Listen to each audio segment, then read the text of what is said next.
श्री सत्यनारायण व्रत की कथा का पहला अध्याय।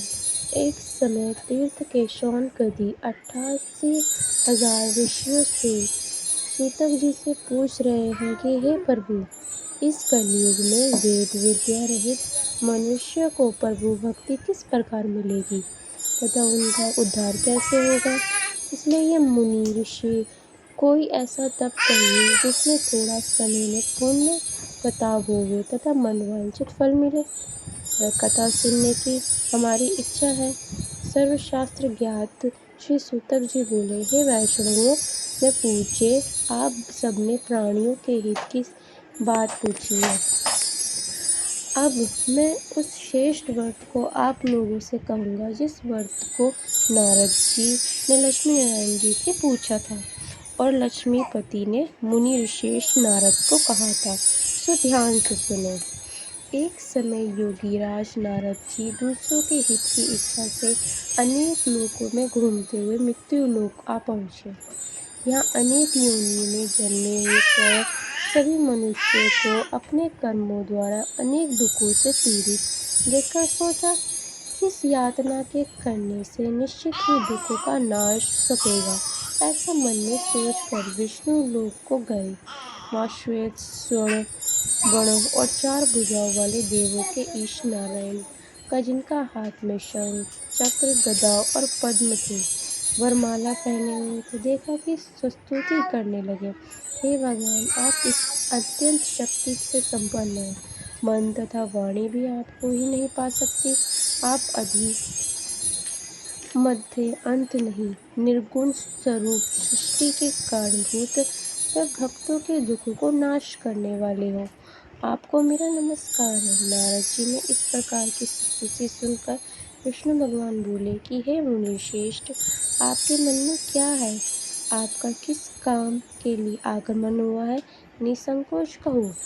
तब नारद जी मुनि बोले, मृत्यु लोक में सब मनुष्य जो अनेक योनियों में पैदा हुए हैं, उनके 2 कर्मों के द्वारा अनेक प्रकार के दुखों से दुखी हो रहे हैं।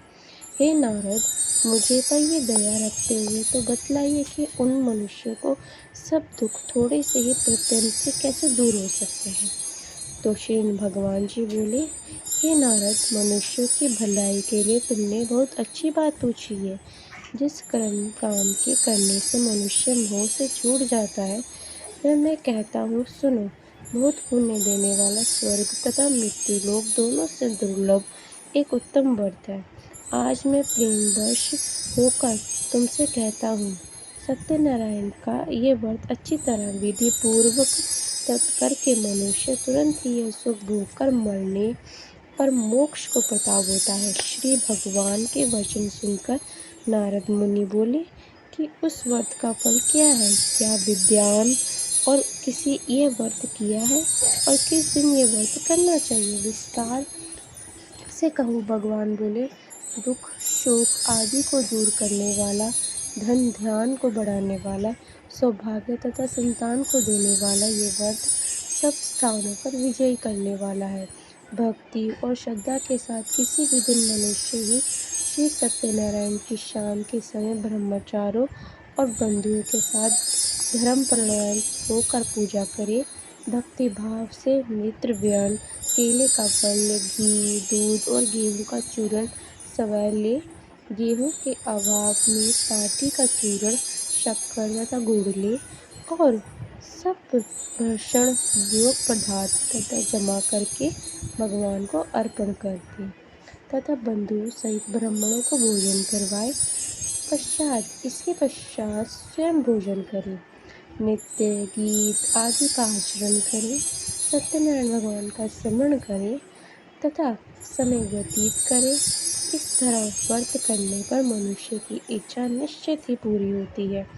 विशेष काली काल में भूमि पर यही मोक्ष का सरल उपाय। प्रथम अध्याय यहाँ समाप्त होता है।